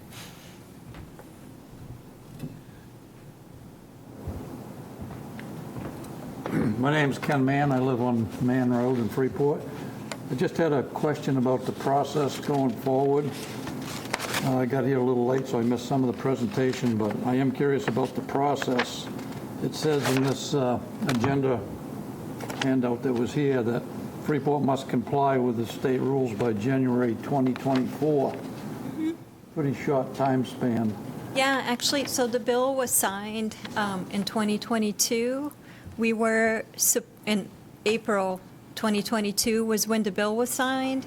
So we were supposed to comply by July, and we got an extension. I mean, the state got an extension so that municipalities that follow our form of government have until January to comply. So my question is, it seems like the planning board's got a lot of work to do, especially if you're going to have to, and so my question is, do you have to amend the comprehensive plan? No, we don't have to amend. To meet this requirement of January 2024? Yeah, sorry. We don't have to amend the comprehensive plan. We have to amend our ordinances. So the comprehensive plan isn't technically our ordinance. Our comprehensive plan is our vision for the future of Freeport, and our ordinances in terms of land use have to comply, have to, be in the spirit of the comprehensive plan. So are we in the spirit of the comprehensive plan to amend our ordinances? without? Sure. Oh, sure. We can find. We got good. Make it up. There are plenty of ways in which we can actually- find. Yeah, but there is actually pretty concrete language in the. I won't pull In it the up. comprehend- yeah, But yeah, like, for there are instance- lots of blurbs about encouraging a diversity of housing downtown, for Yeah, example. like So encouraging. It's safe to say that the planning board is on a two-track process. Correct. One track is to get this done by '24, and if the comprehensive plan takes another whole year after that, so be It will. Yeah, Yeah. it definitely will. And in fact, it's kind of like, in a way, it might be good timing because we're going to be forced to amend our ordinance, and maybe it's going to be at a good time to rethink the impact of LD 2003 and development, and then adjust our comprehensive plan to help us inform, whether we need to create additional amendments to our ordinance to address potential implications of LD 2003. Those are two of the tracks, not the only two. Thank you. Yeah, thank you. Do we have any more questions about LD 2003? Is anyone on Zoom have any questions? All right, so we have Melissa Porter. I'm going to allow you to talk. All right. Hi, Melissa. We can't hear you.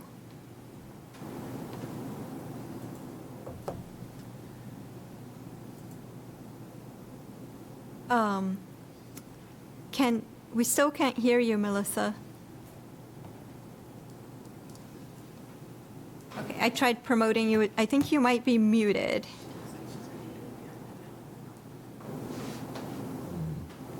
She can definitely hear us.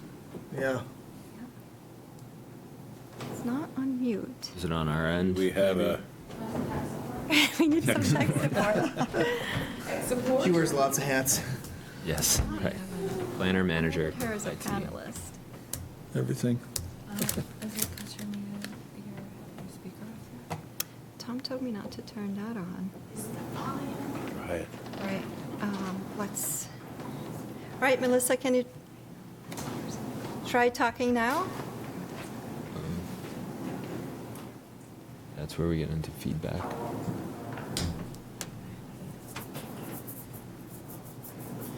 You could type the question. Do we, a scientific, quasi-scientific approach might be to try another. Yeah, sorry, Melissa, we're going to try to see if we're going to try Kate to see if we have issues here. We're going to keep working on this, We're though. gonna keep- yeah. Yep. All right, so Kate, I'm going to allow you to talk. Hi, Cecilia. Can you hear me? Yes, I can hear you. Okay, great. I wanted to test the audio. I don't have a question. I have a comment. I can save that to the comments part if that's better. That's fine. We're in transition, so we may as well hear comments as well. Thank you. I appreciate the opportunity. So yes, I'm the daughter of the Freeport residents, Gary and Ann Laughlin. They're in the room tonight with you, and Gary posed a few questions earlier. I echo the comments, expressing appreciation to be a part of this process and for all the time and consideration that the board is giving to this. It's quite an involved process. And I also want to say the Zoom experience is quite good. So thank you so much for allowing me nothing to do with us, join but we appreciate it. The Zoom experience. Yeah, thank you. We're It's, IT people. Yes. yeah, well, kudos to them. Yeah, it's been a really good process and to be able to be a part of it. To speak to the issue of more than one ADU on a property, it seems like that question is at the discretion of municipalities under the new law. And because of this, we understand that municipalities would be able to kind of create their own rules with regard to these additional ADU units, right? Because it's up to the discretion, they're not bound by the laws, in LD 2003. So while we're kind of here proposing more than one ADU be considered, we also think there could be some thresholds and criteria that could be developed around these additional ADUs that could be more restrictive, even than perhaps the first ADU that's allowed under the law. So for example, restrictions around like densities and consideration to existing structures and so forth. So, our thinking is that those restrictions might be able to be written in a way that could create kind of some opportunities for residents, especially when specifically, when we're looking at some of these aging in place opportunities. So that's kind of our ask, is that the board might be able to consider additional ADU units under certain circumstances that would be acceptable. So thank you. Thank you. Thank you, Kate. Yeah, all sorts of ways we could structure that. Right, like 50 acres. They got 50 acres. Right, yeah. Yeah, I think as with anything, the biggest hurdles are going to be ensuring, adequate water, sewer, setbacks, and Yes, Melissa, do you want to try talking now? Let me. Seems to be a internal, like a microphone issue. There is an option, I think, to type. Call in. Or you can call in. Yep. But can't you type a question in as a panelist? No, I don't think we have the. I've never tried to do that, so I the don't chat really know. going on. Oh. Melissa, I'm sorry that we're having this technical difficulty. If you want to email us your questions. Phone in. Or phone in. You have a phone number to give her? The phone number would be the Zoom one, because I'm not at the room to be able to answer the Whatever phone. the Zoom link was, the phone is. Yeah. All right, so I think we have one more person with, The good news is, far from the last chance for public input on this process, so. yeah. All right, so we have Porters. That must Do be you want Melissa. to unmute yourself so that you can talk?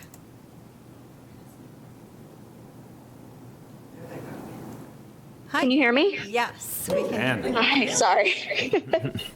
I'll even lower the volume here a little bit. Is this Melissa Porter? It is. Oh, is Yeah, this sorry, my Melissa? husband was able to log in. Oh, great. Okay. Go ahead. My question is in regards to the benefit for this doesn't have anything to do with like rural residential zones, correct? Well, Yes. yes. So, for instance, Freeport already allows the accessory dwelling unit, right? So, I was presenting LD 2003 as it applies to the entire state, but we already have, we already allow accessory dwelling units, and they can be built currently anywhere in town, except for if you're in the shoreline zone, then you would have to be connected to water and sewer, but we're going to have to make some changes on that. So for the rural zone, the other thing that it does benefit the rural zone in terms of R1, R2, areas that don't allow multifamily units is that, there's that additional dwelling provision where if you meet your density requirements, you have an existing home, you could add 2 other homes, 1 attached, 1 detached, as long as you meet, the other zoning requirements, especially the lot size. And if you're triggering subdivision, then that lot size might be greater than, the other, non-subdivision. So Yeah. that's, I guess, the difference. Yeah, so Melissa, just think of it this way. The minimum lot size in the rural residential is 2.5 acres. If you have 3 acres, the density is 1.5 acres per unit. If you have 3 acres, then now you are permitted to construct a second residential unit. Not just an ADU, but a second. You could clone your 4,000 square Right, foot house. because you have 1.5 acres per unit. Where before, if you have 3 acres, you're still limited to 1 residential unit. And then that second unit, unlike the ADU, it probably wouldn't be restricted in size and these other number of bedrooms or whatever we currently have or could potentially have when we amend the ADU ordinance. Okay. It's one thing that. So I guess my question is more about like if this is gonna still benefit the folks in rural residential, there are a considerable amount of folks that are still in that zone. And I think if I looked at the zoning map correctly, even in the growth districts that have 2 zones on them. So our parcel in particular has resource protection on it. And there's currently a provision in the zoning ordinance, excuse me, that says, the transected zones need to meet minimum lot sizes. Yeah. So LD 2003 does not eliminate the density requirements of the underlying district. But it does eliminate, with the accessory dwelling unit, you don't have to have that extra, land to fit the other house. But in terms of LD 2003, it doesn't take away the requirements of the zoning district you're in terms of density. Does that answer your question? I think it had something to do with the resource conservation zone. Yeah, so it's the zoning ordinance says that it says when a lot is transected by zoning district boundary, the regulations set forth in this ordinance for each district shall apply to the area of the lot in each district. But if you have, like in our case, we have a portion of our property that is in a second district that doesn't comply with that. So if you've already got a single family dwelling, and you're trying to add a secondary dwelling, we've already been told we can't build on it. Well, you could add an ADU, right? Because that's not restricted to. But you can't build on a part of your lot that's in resource protection. That is not going to be changed by LD 2003 or realistically anything else. I'm not sure that was the question, was it? No, it's not the question, because it's not the portion of our land that a home would go on anyway. Right. It's just the fact that it transects it, and so now anything that we do additional to the parcel wouldn't be allowed, because we'd be told you have two districts on your property and you need to meet minimum lot size and you need to meet all of these requirements for both districts. So that's kind of just, what we have we are tonight talking about the impacts of LD 2003 to our ordinance and the amendments that we need to do to comply with LD 2003. You're talking about perhaps doing an additional change to relax maybe the standards for people who find themselves in that situation. That's something that has been flagged to me as something that we should look into. But in terms of LD 2003, it does not necessarily apply to LD 2003. So a lot that is in the village districts that has, a portion of the property and has the minimum lot size or, meets whatever it can't put a second dwelling on it. I'm not sure what the question I think it could if you have the land required. You just can't build in. But you would have to have both. You would have to have land in both zones in order for that to comply, as it's stated. Yeah, I can clarify this for you. Yeah. So fortunately, we have Caroline Pelletier, town planner, and interim town manager here to clarify this. Now you don't have to identify yourself, Caroline. This is being brought up not because it relates to LD 2003, but because we're here to talk about housing in Freeport. Right. And the issue Melissa is bringing up is that there are many people, not always, but typically cases where people have two zones. They quite often have a standard zone you can build in and then one of our resource protection zones. And so in this case, this is a good example of somebody who has a large parcel, because there's two zones on there, and one of the zones, the rural zone, they have the 200 feet of road frontage and the 2.5 acres. And the portion on her lot that is resource protection 2 that you can build in, they would have to have the 200 or the 2.5 acres and whatever is required for road frontage. Because they don't, that portion of the lot that's in the second zone is not conforming to the space and bulk standards. And our ordinance says if you're creating a lot that's in 2 zones, you have to meet all the standards for Zone A and Zone B. Because they are non-conforming, they can't split their lot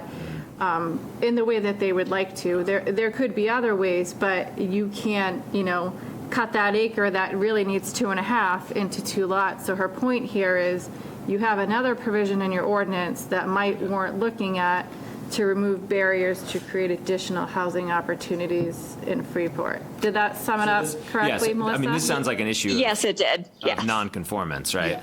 It is an issue of non-conformance. It's something that was flagged, I think, back in the 90s, and the planning board looked at it, and they didn't want to do anything with it at the time. It has been flagged. Our code officer had flagged it more recently, and again, it seems to be in these cases, RP1's a different story because you can't build there, but where we have that resource protection too. There are other situations, there's some parcels, we have one that we were looking at earlier, has 4 zones on it. But it is another barrier to additional housing that you could be looking at. It does seem, it seems like it would be taking a look at that would be in keeping with our history of examining issues of nonconformance over the last, 2 years? Yeah, we would have to look and see. I mean, our data sources aren't the great, so we wouldn't be able to get you a perfect number of how many parcels this could. I think we could get you, an estimate if you wanted to understand the potential impacts. Cecilia has actually researched this already, and I think, some towns require, there's all sorts of things, but, some towns do require the greater of the 2, for example. So if it's something you want to look at, I think you could put it on your list for now or later, whatever you decide is That's appropriate. tough meeting the spatial regulations of multiple zones on one parcel. It is, and it can create limitations. In a case like this, it could make sense to cut it off here, but you can't because you're going to have this little sliver that says you need the 200 acres. And I would say it's not even always the acreage. Sometimes the road frontage is, that resource protection too is around the aquifer. It's not always up on the road. Right. But aside from all that, she can do an ADU. Yeah. I'm not going to comment on specific situations, but in a lot of cases, Freeport does allow the ADU if you can meet the plumbing and you're outside of the shoreland zone. Yeah, well, interesting case studies abound, I'm sure. So that is one of them. Melissa, I'm sorry that we cannot be of more use to you tonight, but I think, hopefully, just by bringing it up here, that is some forward progress. On the list. It's on a list, and you have piqued the board's attention, let's say. So, Melissa, do you have any other questions? No, that was it. Thank you. thanks for being here. Thank you. I think we're into sort of a comment phase at this point. I was about to say don't all jump at once, but actually you did, so it's exciting. Should I say you again? Growth zone map. Yeah. Can you?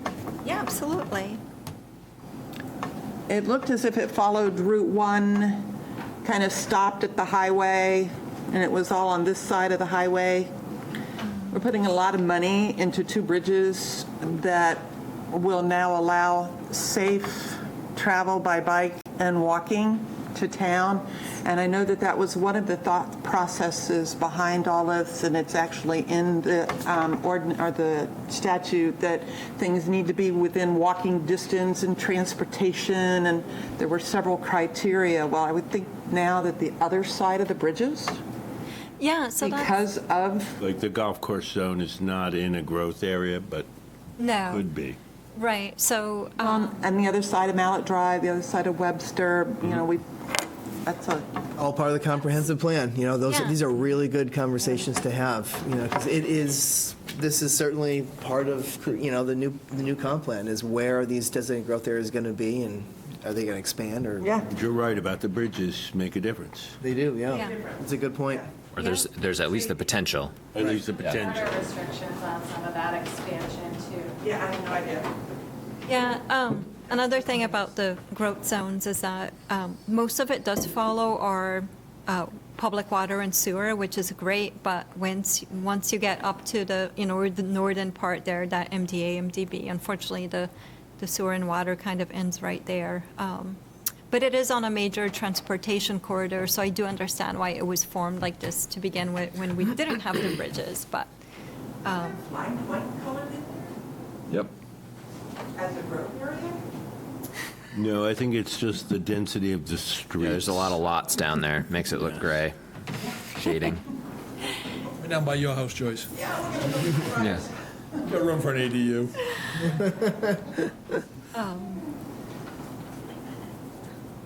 Any other comment? Your turn, Peter.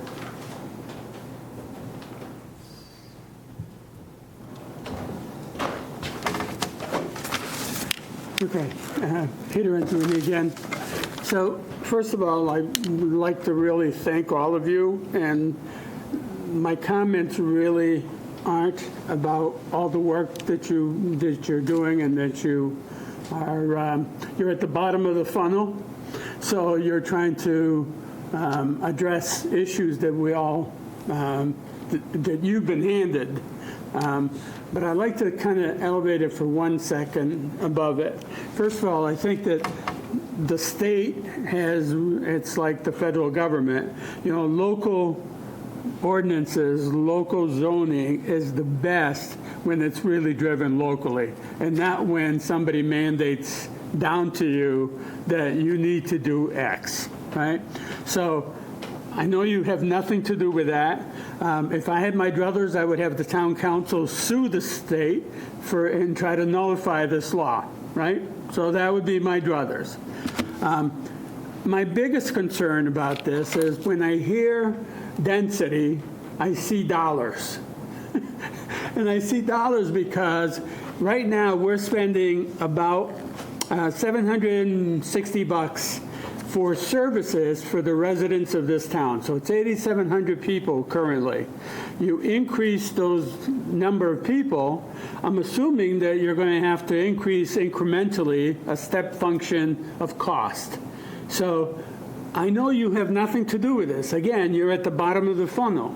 But the concern that people have when you hear density, when you hear population growth, I moved to town 40 years ago, and the town population 40 years ago was 4,600 people. So we have doubled from 40 years ago. I like the rate of growth. I don't want to double to 16,000 people now for Freeport, right? So that's one piece, and the school is the other piece. So we spend approximately $18,000 per student. If you move your density and you increase it, and the average couple has one child, you're going to have to increase the taxes by $18,000. So nothing against you and all the work you're doing. I'm just telling you that that's what I hear when I hear density. It sounds good. It sounds like, oh, yeah, we're going to keep zoning. But we've doubled in 40 years. Now we're probably going to double in 10 years. And the costs associated with that, from my standpoint, are very high. Thank you, Peter. Anyone else? Comments? If you're feeling shy and you want to just submit a written comments, I put my email and our address that you can send letters as well. Anyone on Zoom, you can contact us at the planning department. But we're open to hearing from you. Go for it. Can't talk. I like the idea of additional ADUs, but I also, reading your zoning ordinance, oh, Jiminy, that was a 2 Tylenol day. The minimum lot area per dwelling, I think, becomes very important, and also the minimum size of the additional dwelling unit, because we don't want things to get the look of a shanty town. We want to make sure that it meets our vision of what we want Freeport to look like.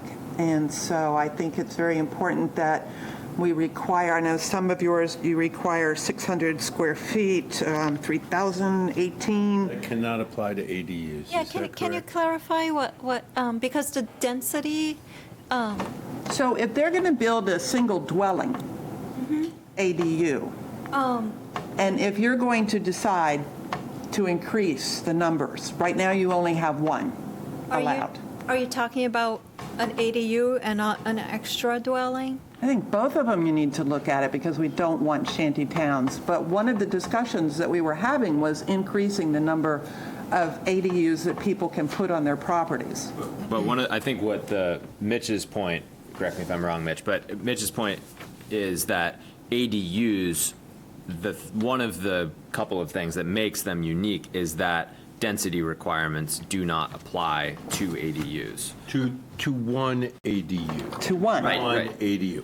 If we were to consider two ADUs, as we discussed earlier, I would assume that there would be density issues there. Yes. But if you had a giant parcel, then, we could discuss If you have that. 50 acres, that's a different. That's right. But I don't think we would consider two ADUs on a small lot. Is that a good, that might be a question though, is there something about the definition of an ADU that excludes it from density, or is? Yeah, so LD 2003 says that we cannot Can't apply consider, those. we can't apply density standards to it. Right, so if we're going to call it an ADU, then we can't apply. If it's an ADU, the smallest lot can have it. Right. Right. As long as it meets setback requirements. And height and sewer. Sewer. Yeah, so if we As were it going stands to. today. As it stands So today, Which and is we can't. one ADU. Which, only one. If we made it two, Then you we can add, we can do whatever rules we want around that. Except Right. could we then change, could we require a density? Yes, If you yes, did yes, two because ADUs. that would be all up to us. In other words, the state is only saying we have to permit one. If we permit two, we could permit it under any conditions that we like. The minimum density really applies to the second residential home. That's where things really, I think. by 2003, yeah. Yeah. The second unit, not the ADU, but if you want the Correct. two units, you must meet then you can't have Right. shantytown. You can't start putting a second unit on a small Right. lot. Right. Right. This is a second home. Right. And what's really confusing is to think about it, because theoretically they can be the same, right? So I understand anyone could be confused about this, because where do you draw the line? Right. What is the Right. second unit and what's the ADU? And technically, it's really up for us to decide. And one way we can decide that is by, regulating the size of that ADU to be a maximum size of whatever would be, smaller than the original house or I whatever think, it is. well, and I think the smaller places, the tiny homes, whatever you want to call them, have a place in today's society, especially with young people who are looking for first places to rent, people that are getting up in ages that want to downsize, et cetera, parents that want to be near. So I think allowing more than one on a property could be a good thing, but it needs to have some density requirements, and so it doesn't just jam things in there.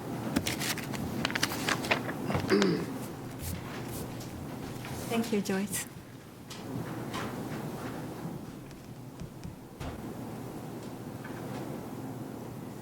Anyone else have any comments or questions? There's no bad questions or comments. I think we're pretty open to everything, and it is very confusing, so I am sorry that I went through it really fast. You can send us questions via email or give me a phone call or stop by, and, we can try to start clarifying. If you could step to the podium, Peter, because...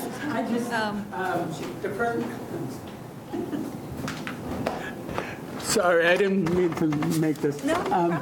So the slides that you presented in the first part, so there's a question, Freeport's goal has been for at least 5 years that I know of to have affordable housing. So the 30% or the 80% or the whatever the percentages are, so what if we don't do affordable housing? So Right. the state under LD 2003, if somebody, it's not up to us, if somebody comes to town and they're like, I have this land, I want to do an affordable housing development, and I want it to qualify for the bonus, and I am in a growth district and in an area that allows multifamily units, or I am in an area that allows multifamily units and I can provide public or community water and sewer, Okay. right?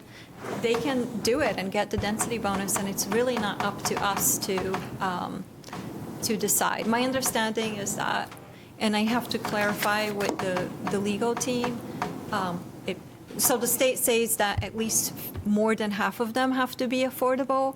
It's unclear to me, and I can get clarification if there was interest, whether we could require it to be 100% of those units. Building affordable housing is very difficult. It requires a lot. It's a difficult business to get into.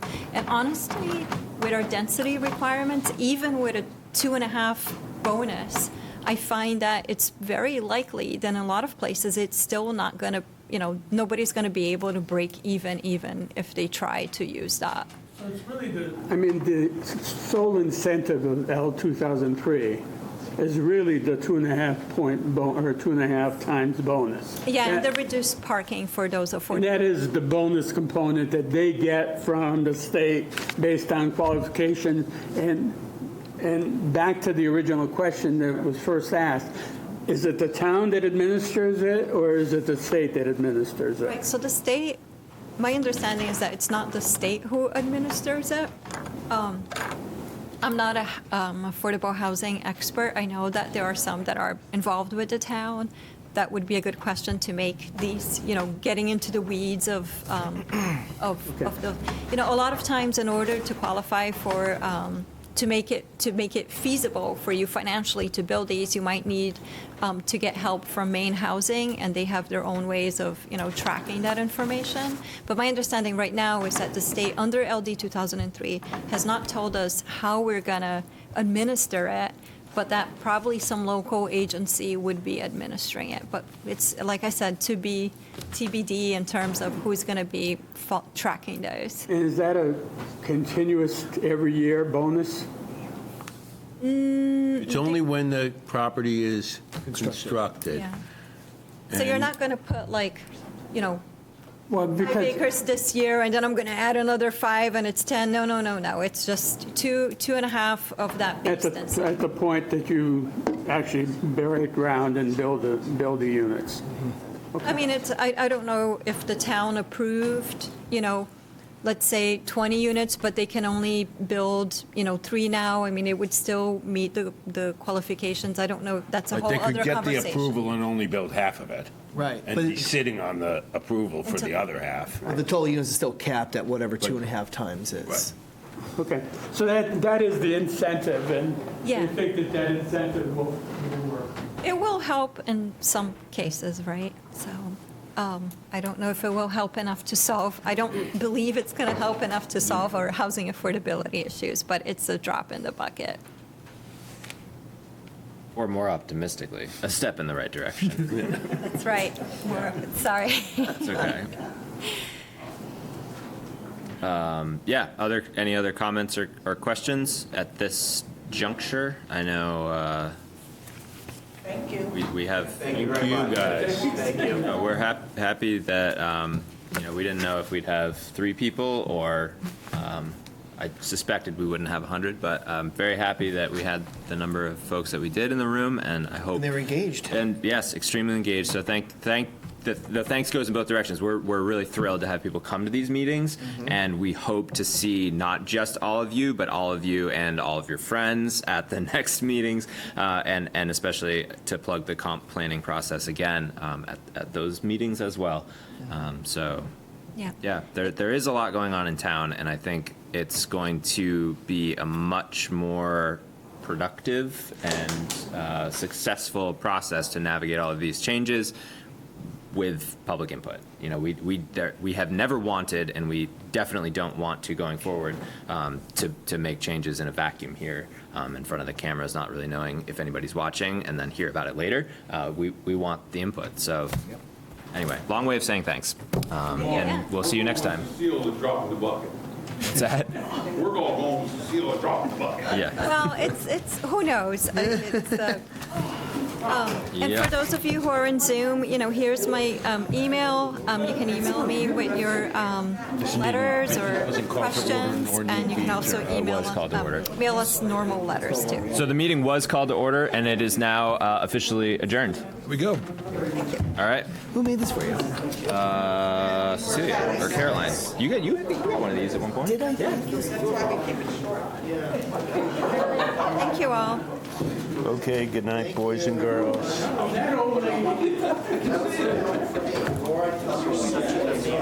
I sort of understand it better, actually. That was a great density, really. That's where.